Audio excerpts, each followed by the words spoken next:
got so much motherfucking design on right now. Break it down, bring it back, make it clap. I got 3 old thoughts, new block, where that day. Bitches on my line, and you know. Warahmatullahi wabarakatuh. Salam sejahtera bagi kita semua. Salam Om Swastiastu, Namo Buddhaya, salam berkebajikan. Hidup mahasiswa, hidup mahasiswa, hidup rakyat Indonesia. Perkenalkan, nama saya Deni Santur Mariani dari Fakultas Hukum Ilmu Hukum yang berkesempatan untuk menyampaikan orasi singkat dengan tema budaya korupsi yang terus mengakar pada sistem politik Indonesia, yang tentunya akan saya sampaikan dengan retorika yang lugas serta fakta yang jelas agar kita semua dapat memahami persoalan nasional yang tak kunjung terselesaikan, yakni korupsi.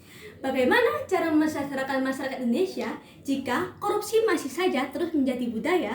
Bagaimana cara memberantas budaya korupsi yang seringkali marak terjadi jika budaya korupsi tersebut telah mengakar dalam sistem politik kita hingga detik ini? Sungguh sangat disayangkan jika pada kenyataannya korupsi merupakan tindakan yang telah dilarang secara konstitusional, namun pada faktanya korupsi tersebut masih saja terus dilakukan oleh para pejabat politik hingga penegak hukum yang seharusnya mereka menjadi aktor utama dalam menegakkan negara konstitusi tanpa korupsi.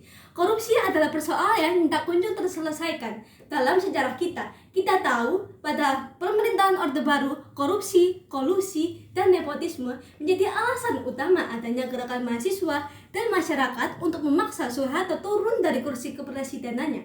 Setelah reformasi yang kita perjuangkan bersama dengan harapan baru untuk Indonesia yang lebih maju dan sejahtera, namun semuanya hanya menjadi isapan jempol belaka karena korupsi terus mengakar dalam bangsa ini.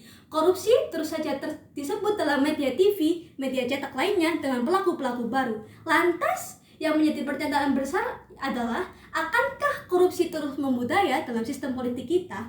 Tentu, demikian yang dapat kita jawab dengan melihat asal-muasal penyebab adanya korupsi.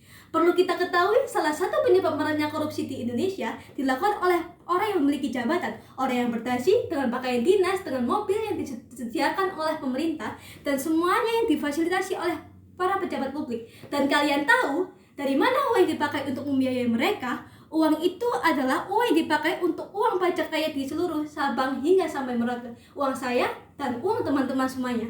Maka sebagai seseorang yang terdidik, ada kalanya kita mengetahui bersama apa sebenarnya penyebab utama masifnya korupsi ini.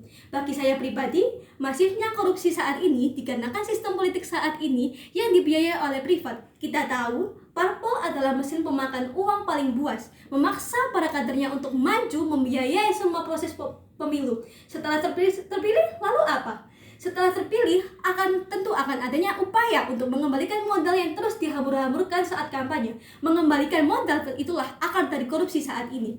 Persoalan korupsi bukan tentang moral dan pertanggungjawaban pemimpin, melainkan soal sistem yang tak kunjung diperbaiki saat ini. Sistem politik kita memaksa seseorang untuk berpotensi menjadi koruptor. Misalnya, seseorang ingin mencalonkan diri sebagai gubernur atau bupati, maka secara administratif mereka harus diusung oleh parpol. Proses transaksi ini tentu harus mendapatkan dukungan dari parpol tersebut yang biayanya sangat mahal, dan bahkan jika dikalkulasi dengan gaji yang diperoleh saat terpilih nantinya tidak akan sepadan dengan biaya kampanye sebelum terpilih. Sekian dari saya. Wassalamualaikum warahmatullahi wabarakatuh.